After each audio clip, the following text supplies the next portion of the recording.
वो तेरे बारे में सब कुछ जानता है, लेकिन तू उसके बारे में कभी कुछ नहीं जान पाएगी। ये बोलने के बाद अचानक तन्वी कुछ सोचने लगी और उसे कुछ याद आया और उसने अंतरा से कहा, अरे समझ, मिस्टर शैडो कौन है ये पता लग गया।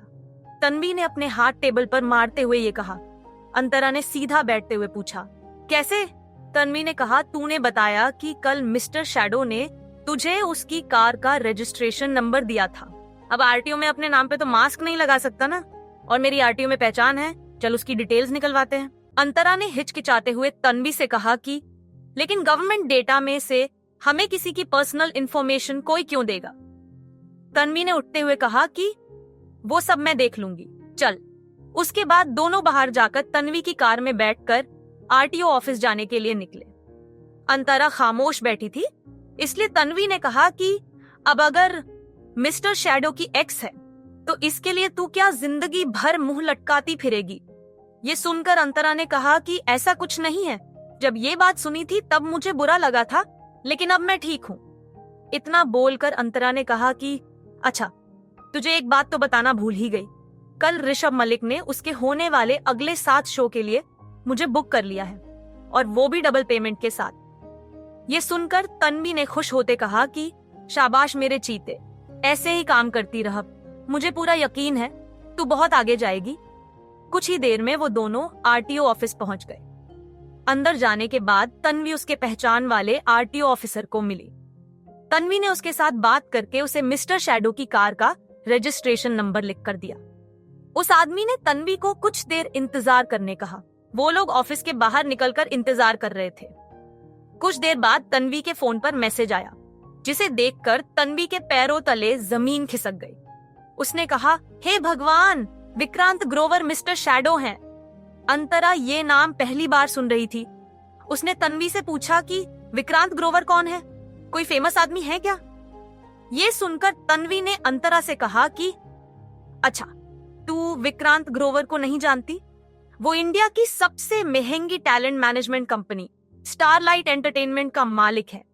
इंडिया की सारे सेलिब्रिटीज जैसे कि एक्टर्स, क्रिकेटर्स, मॉडल्स, सिंगर्स के काम स्टारलाइट एंटरटेनमेंट ही संभालती है, और बॉलीवुड के हर फेमस प्रोड्यूसर और फिल्म डिस्ट्रीब्यूटर के साथ इसका उठना बैठना है।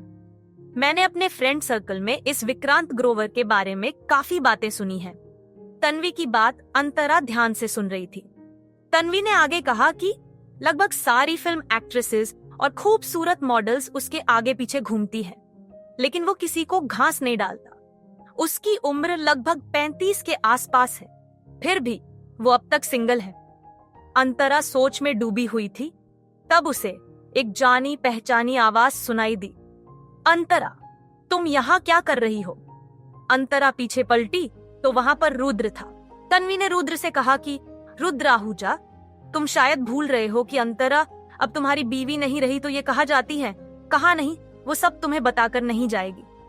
इतना सुनकर रुद्र ने रूखे लहजे से तन्वी से कहा कि मिस तन्वी, तुम्हें नहीं लगता तुम हम मियाँ बीवी के मामले में कुछ ज्यादा ही दखल दे रही हो?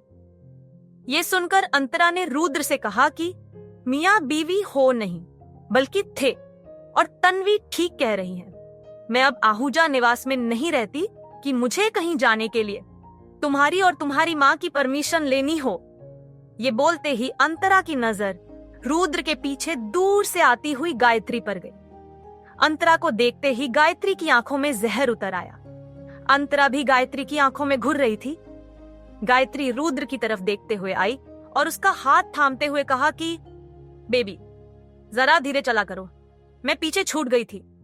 इतना बोलकर अभी अभी अंतरा पर उसकी नजर गई है, ऐसा ढोंग करते हुए कहा, अरे बहन, तुम यहाँ।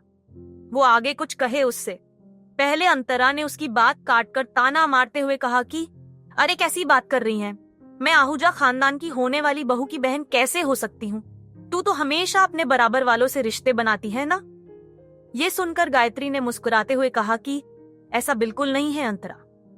इतना कहने के बाद गायत्री ने अंतरा से कहा कि देख अंतरा, मुझे पता है कि जो भी हुआ उसकी वजह से तुझे बहुत दुख हुआ है, लेकिन आहूजा खानदान को एक वारिस चाहिए था, इसलिए ये सब करना जरूरी था। अब देखना, मम्मी जी और रुद्र को मेरी और होने वाले बच्चे की इतनी फिक्र है कि मेरे लिए अलग से एक कार ले रहे हैं। उसी सिलसिले में हम आरटीओ आए थे, लेकिन तू यहाँ कैसे? ये सुनकर अंतरा ने कहा कि उससे तुम्हें क्या लेना देना, वैसे भी मुझे तुम दोनों की शक्ल देखने में कोई दिलचस्पी नहीं है, मैं जा रही हूं। इतना बोलकर अंतरा और तन्वी वहां से निकल गए। रुद्र अंतरा को देखते हुए उसके पीछे जा रहा था, लेकिन गायत्री ने उसका हाथ थामकर रोकते हुए कहा कि अरे रुद्र, कहां जा रहे हो? हमारा नंबर आने वाला है अभी। रुद्र ने गायत्री के हाथ को झटक कर चिढ़ते हुए कहा कि तुम यहाँ का काम निपटा लो, मुझे ऑफिस जाना है। ये सुनकर गायत्री ने काफी मुश्किल से अपने गुस्से को दबाते हुए पूछा कि ऑफिस जाना है या अंतरा के पीछे? गायत्री ने देखा कि रुद्र का उसकी बातों पर बिल्कुल ध्यान नहीं था। वो दूर जाती हुई अंतरा को देख रहा था। गायत्री ने आगे कहा कि देखो रुद्र, मैं तो यहाँ का काम अकेले भी कर सकती हूँ, लेकिन तुम खुद ही देखो, यहाँ इतने सारे लोग हैं। अगर गलती से किसी का धक्का लग गया और मैं गिर गई तो हमारे बच्चे की जान खतरे में आ जाएगी। गायत्री की ये बात खत्म होने तक अंतरा वहां से जा चुकी थी। आगे की कहानी जानने के लिए देखिए अगला एपिसोड सिर्फ पॉकेट एफएम के यूट्यूब चैनल पर, और मिस्टर शैडो के सारे एपिसोड्स को सुनने के लिए डिस्क्रिप्शन में दी लिंक से डाउनलोड करें पॉकेट एफएम ऐप।